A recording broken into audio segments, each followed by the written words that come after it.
Hello, Night Nation. I'm Trylko from the Sons of UCF, joined by Eric Lopez of the Black and Gold Banneret. Welcome to Around the Kingdom. Elo, hello. Hello, Trace. Coming up on the fastest UCF show around. A lot of great things going on at UCF. UCF basketball beats Texas A&M. Got a big one in Daytona Beach against Pitt. We'll talk. Men's and women's soccer makes the NCAA tournament. And football has a game. But we'll still talk about that, too. That's all coming up on this show, fastest show, UCF Around the Kingdom. Before we get going with all of that, let us welcome in the third member of our team. He is Adam Eaton from the Sons of UCF. Keeps an eye on the clock, keeps us on our toes. Adam, hello. Greetings, gents. Elo, why did you have to mention the football? I look, I'm still over Saturday. I can't look at a tortilla again anymore. I don't know what I'm going to do with my life. All right, check back with you in a little bit, Adam. We're going to get to the other football that UCF may be better known for, the soccer, men's and women's, in a little bit. But let's talk about not measuring up. UCF football thrashed in Lubbock, Texas. Texas Tech 48, UCF 9. What's the big takeaway for you, Elo? Well, big takeaway, Scott Frost has said all year about how they're close, right, Trace? Well, that's about as close as they are right now to the top team in the Big 12. That's a big distance. That's the biggest takeaway. I had a media friend in Lubbock who texted me, who said, I thought you were a football school. That was her quote text to me. I'm like, so did I. Yeah, that was a massacre. Probably a game that shouldn't have been played. I would have been perfectly fine with a forfeit because you at least don't have injuries on your team. Trace, that was a reality check. That was, if you wondered where you stood in the Big 12, that's how far you are. And I don't know how long it's going to take to narrow that gap. Yeah, it's a good question. I think that is the biggest takeaway, Elo, how UCF measured up and they don't measure up. It wasn't even the same game. I was rooting for a running clock in the second half. I mean, it was that bad, Elo.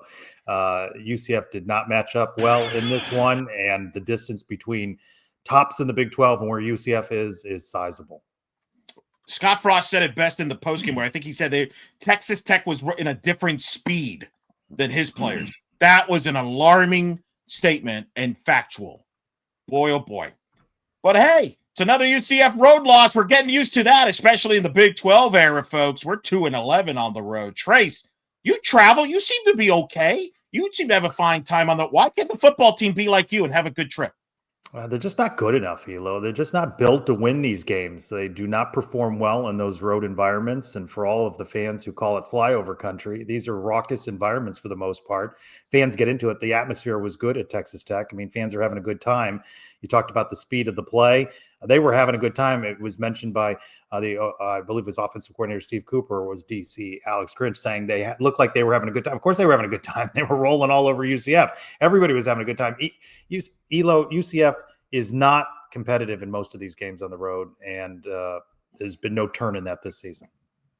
No, I have a stat that'll back that up here a little later. Let me ask you this. You've traveled during the American days. I'm actually wearing an American Conference polo in honor of our friend Chuck Sullivan, who passed away. Media relations there helped us both out.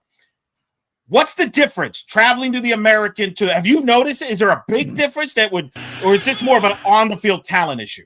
It's an on-the-field talent issue. I mean, for all of the problems that UCF has had with false start penalties and the like this season, it's not so much the crowds. It's just they're not built to win these games, especially along the offensive line. That has been a multi-season problem. And until they upgrade the talent, we just talked about it, the difference between their talent level and Texas Tech's is considerable. This could continue to be a problem for UCF, Elo. So nonetheless, Knights lose. You and I collaborate on topics. You hit me with this one. I don't really like this topic, Elo, but you asked me what's worse, losing at the Cows 64-12, the 2015 season, or this season. I'm going to knock out this season because there have been wins, but you make it very difficult for me choosing between those two. You first. Yeah, I mean, 2015 is the top level one. I mean, that was unbelievable. 04, by the way, also could get receiving votes on this one. 2015, the whole year was just debacle from the beginning. But I would make the case 2025 is right up there. And I'm going to tell you why, Trace. The thing, especially this Texas Tech game, is right there with that game that you were at, 64-12 in Tampa. At least the game in Tampa was a non-conference game. You could still win your conference.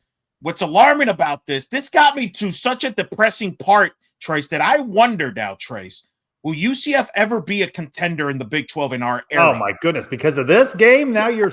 That's how. What do you think? Texas Tech's going to stop spending all of a sudden, and BYU and all these teams that have revenue, have more resources, and that's my concern. I was in a dark place Sunday, obviously, because you saw some of my text messages. I was not in a good place. Elo, as bad as 2015 was, I was just embarrassed in Tampa on 64-12. I walked out midway through the fourth quarter. I left Elo to head back to Orlando. That's how bad it was. So it gets the nudge for me. Yeah, no, that's if you were there in person, that's more than understandable.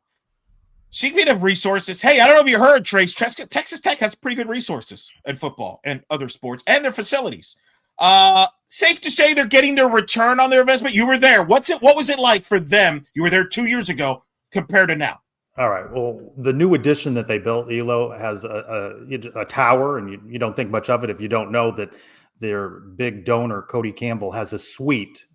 Whoa! Hey, it can stay in there and watch the game from his suite if he so desires. It's a fully functional bedroom and all of that up there in a tower overlooking the stadium. That's a long way away from the bounce house, Elo. But the question here, Elo, return on investment.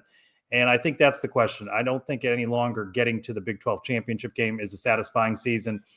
I think they need to win the Big 12 championship, and they need to make some waves in the college football playoff in order for fans to feel that they got a successful season. Now, what Cody Campbell thinks and other dollar donors, I don't know what they consider success, but I think they have to do more than just win the Big 12.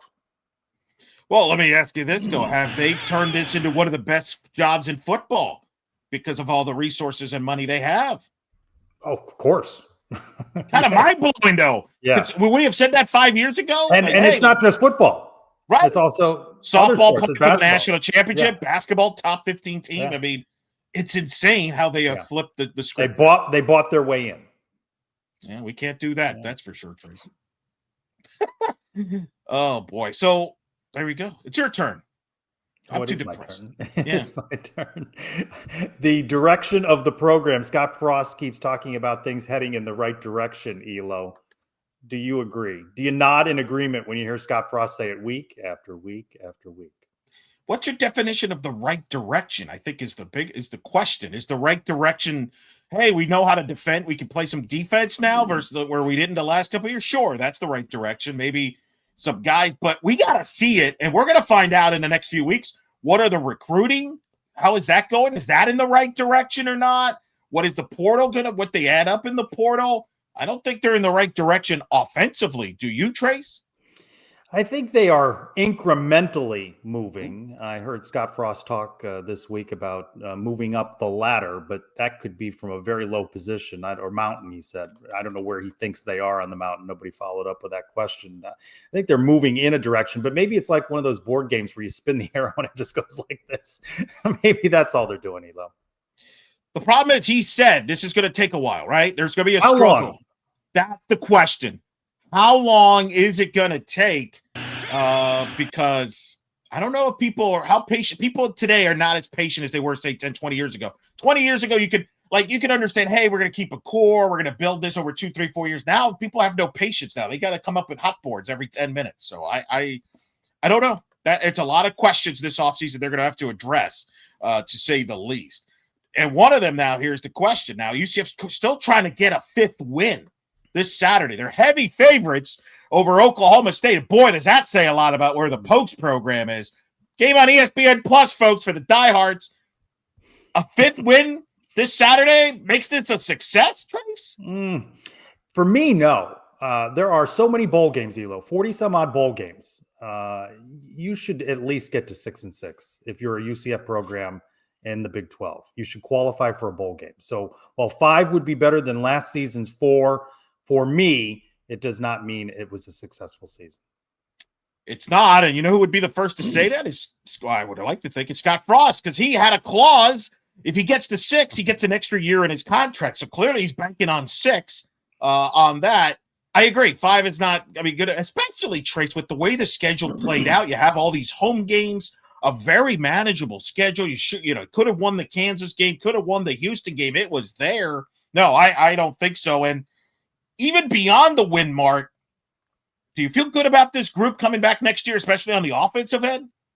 Who's coming back? That's a topic for another week. Elo, I was having conversation with Robert Aronoff, 2 letters, 2 words on Twitter, publisher of Knights 24/7 with Latavius Murray, who said that he considers this year 0 for Scott Frost. And I took some exception to that. I don't think Frost gets a pass. I understand when he was hired and what he had to assemble, and there have certainly been some challenging situations, the loss of a coach, the passing of a coach, and I get all of that, but I don't think he gets a pass. So that's why I don't think 5 is an acceptable number. And I think that is what Terry Modger was thinking when he built 6 into the contract. I don't think it's a pass because it would be a pass in that, do you feel good about some of the, like, do you have a quarterback? Do you have, certain areas that would make you like, okay, you're feeling good about things. I don't think you get a pass just because you didn't recruit very well. I don't think I understand why you do you think of it as year 0? If you don't subscribe to it, gets a pass. I mean, that whole week 0 I don't like, and now we're at the term year 0. Yeah, I don't think so. It's year 1. And the problem is with Scott, there is a track record that he's trying to debunk, which is not what he's done at UCF, but what he did at the last place. And some of the media is going to bring this up as, oh, that's another losing season if this team has. So, no, that's the problem. I don't think you can get a pass. You were hoping to get rid of that narrative and have at least a 6-win season, which I guess mathematically they could still do that. We're acting like they can't, but hey, they got 2 games to go. Isn't that funny? With 2 games to go, we've mathematically thought that it's not possible.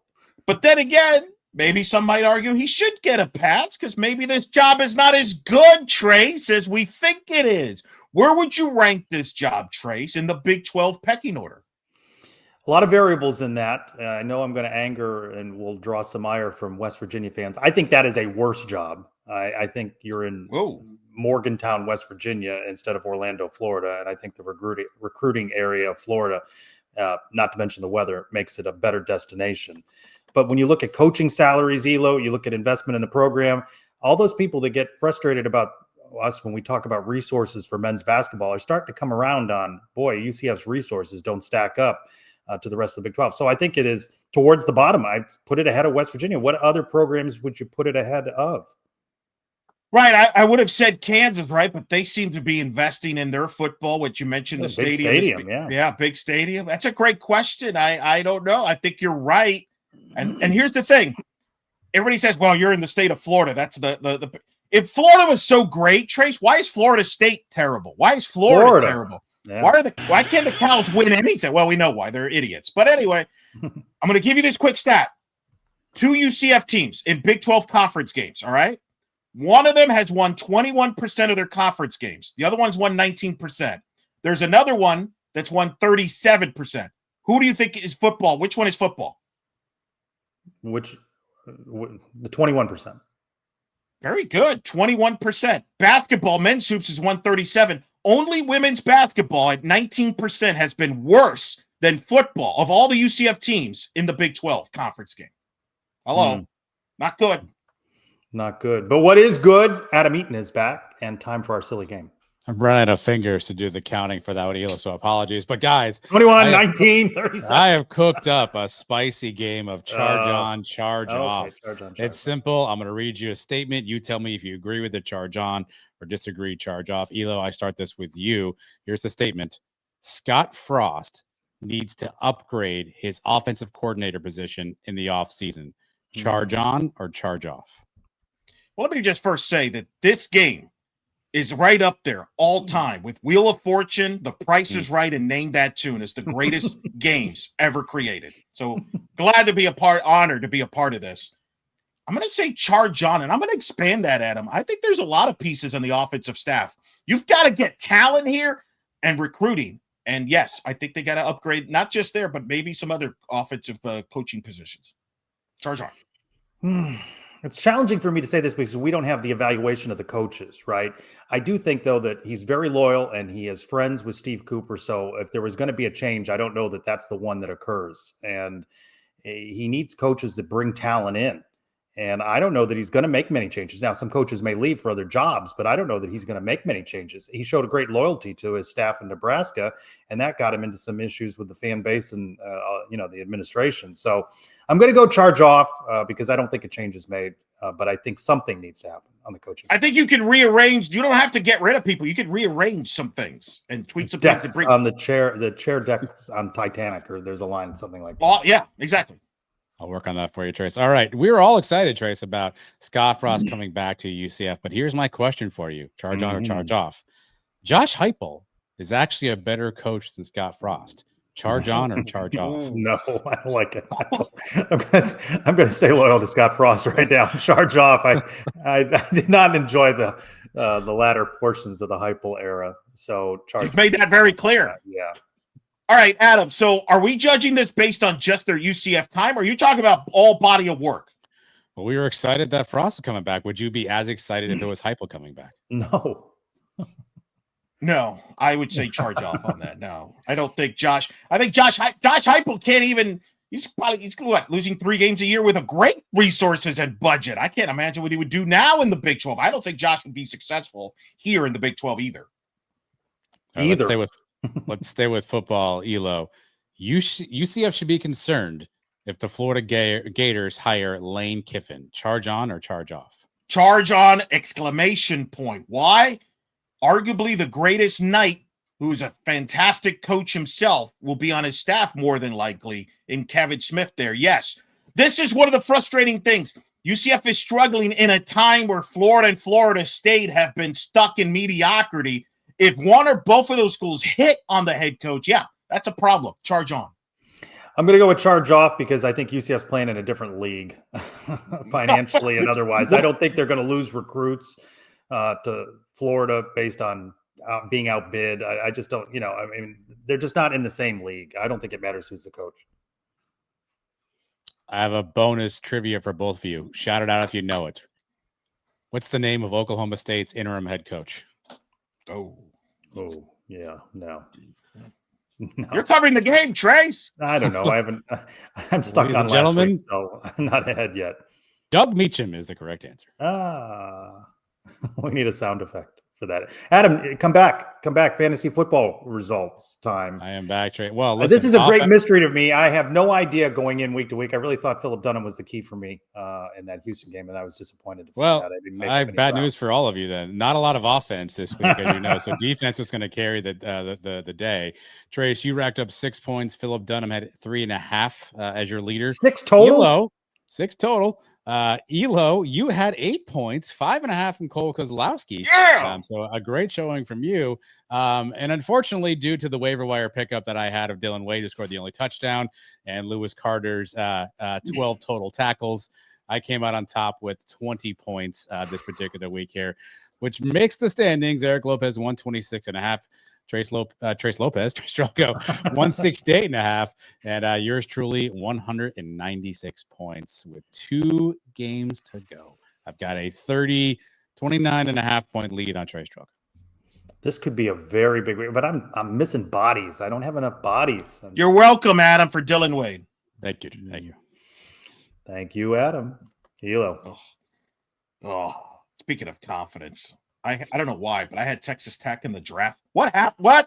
What was like? Couldn't we have forfeited that? Anyway, I have Oklahoma State. I gotta get this one, don't I, Trace? Right? 16.5, right? How is that line? How bad is Oklahoma? This is a 16.5 line after Oklahoma State lost 14-6 at home to Kansas State. And Steve Cooper praised them for what they did on defense during his media availability. You got to win this one. Boy, you going to the game, Elo? Because nobody else is going to be there. What's the traveling fan base look like? Ooh, 50, 100 people. I can't wait till you have whoever you have on for Oklahoma State. If you do on a live show, I can't wait to hear this story, how this year's gone. Holy mac, we can relate. But yeah, it's a pretty bad game, very bad game. And diehards will be at this game at the Bounce House. Plenty of seats available, I have a feeling. Senior salute, Elo. I'm not sure how many people are walking. Which senior or seniors will you miss the most? Not sure I will. I'm good. I think I'm good. We're good. Who are you going to miss?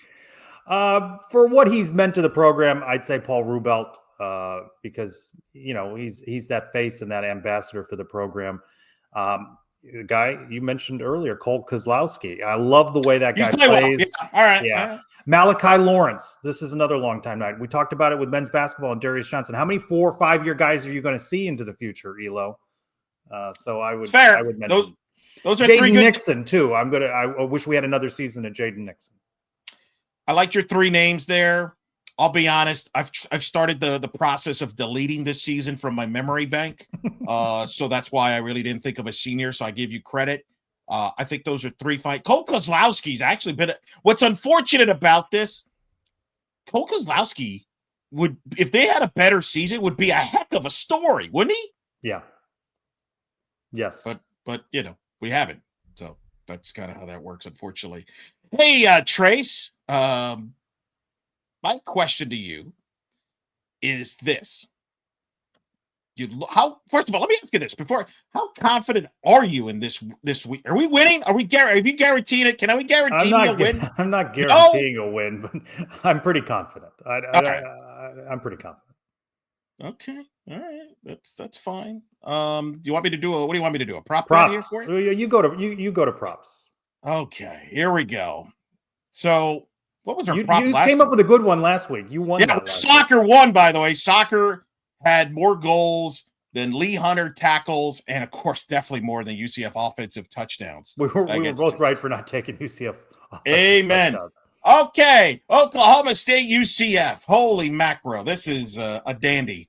As much as I would love this game, here is the big prop. This is a big. I'm going to go with this prop.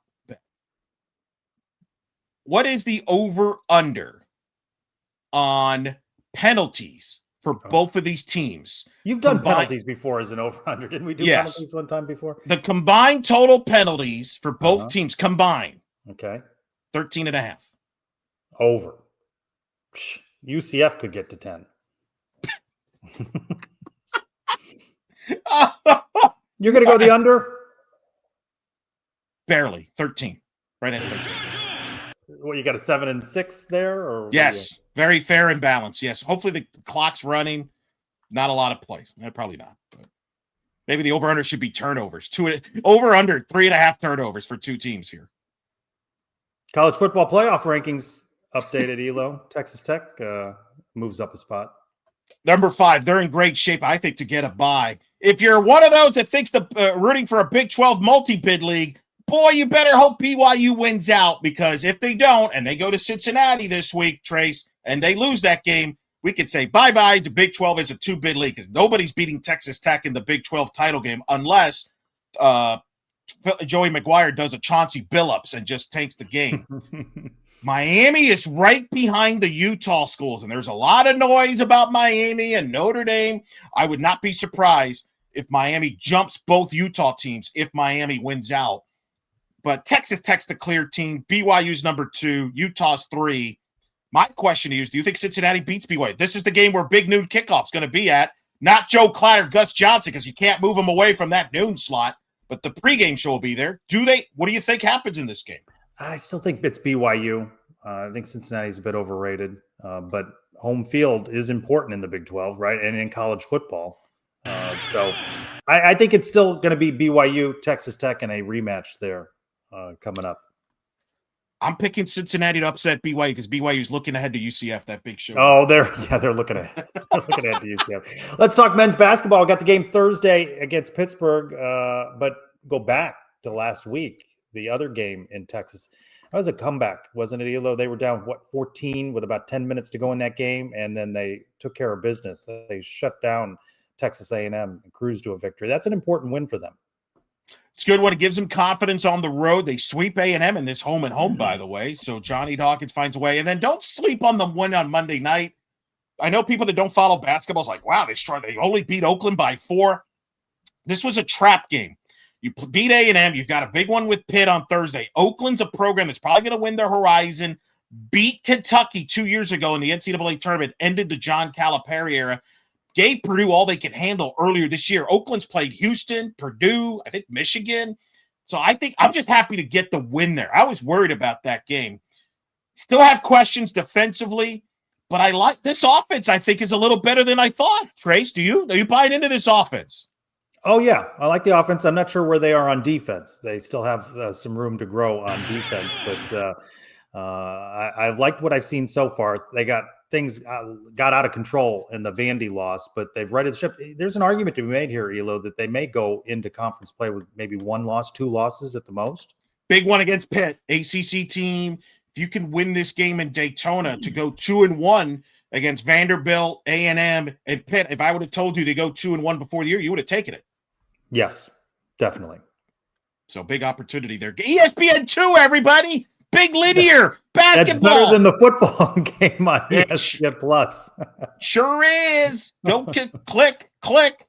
Get that deal done. All right, hey, let me ask you this, Trace. I mentioned the stat earlier. Men's basketball's won 37% of their games in Big 12 action, which is more, let's be honest, higher percentage than you would have thought if I asked you that 3 years ago.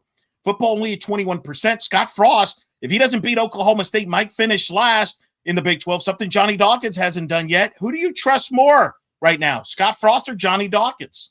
Scott Frost has one win in Big 12 play, right? One. Mm-hmm. I think men's basketball is going to have more than one, and I still am on that quest for 9 and 9, Elo, and they're an NCAA tournament team. Hey, they won back-to-back 7 games in Big 12 play. So, no, trust Johnny more in this situation right now between those two programs. How about Johnny, that? You trust basketball more than you trust football. They've outperformed football in the Big 12. They've been closer to 500 in Big 12 play than football. Football has not gotten close, Trace. They have been a bottom program in the Big 12, and I'm sure we'll discuss that at overtime and the offseason as well. It's. I think we got to stop acting like we're supposed to be this juggernaut in the Big 12 when we really haven't proven or earned any of that, have we?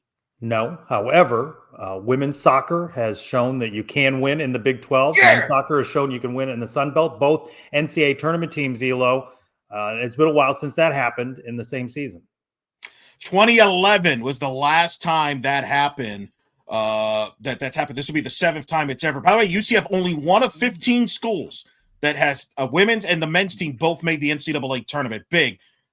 Women's, I was there Friday night, beat Maine 2-0, got off to a shaky start, but took control. They go to Duke Thursday. Duke's a high-powered offense. UCF must maintain possession. They cannot give up possession and get peppered with shots against Duke if they want to pull the upset there. The men's, though, Trace, in one of the best, incredible runs and any UCF sports team has had. They were down 2-0 to Georgia Southern in the second on half. The brink. I got a text from somebody on this show. It wasn't Adam because he's not a soccer guy. Well, actually, he is. His daughter played soccer.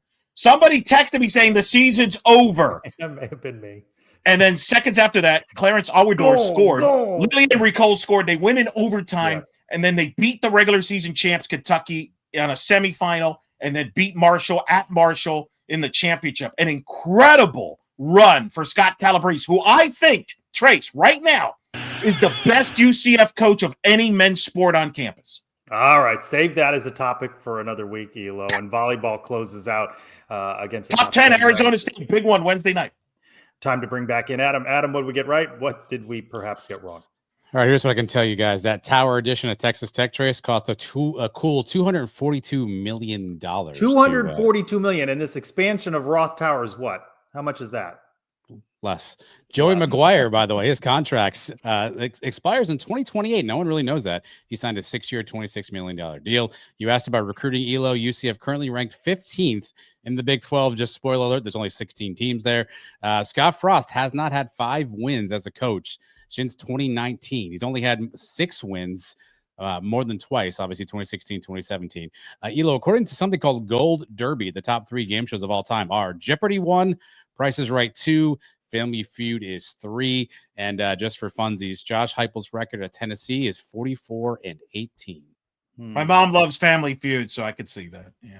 One more thing before we go. The UCF volleyball home slate concludes Wednesday, as we just mentioned, against Arizona State. And if playing the top 10 ranked team wasn't enough, it's also Wicked Night, Elo, the Wizard of Oz inspired movie in theaters soon, as the Knights try to defy gravity versus the Sun Devils before ending the season in the state of Kansas with matches at Kansas and Kansas State. You'll find Around the Kingdom wherever you download your audio content, and as well on the Sons of UCF YouTube channel. For Eric Lopez and Adam Eaton, I'm Trylko. Thanks, everyone, for joining us for this week's Around the Kingdom.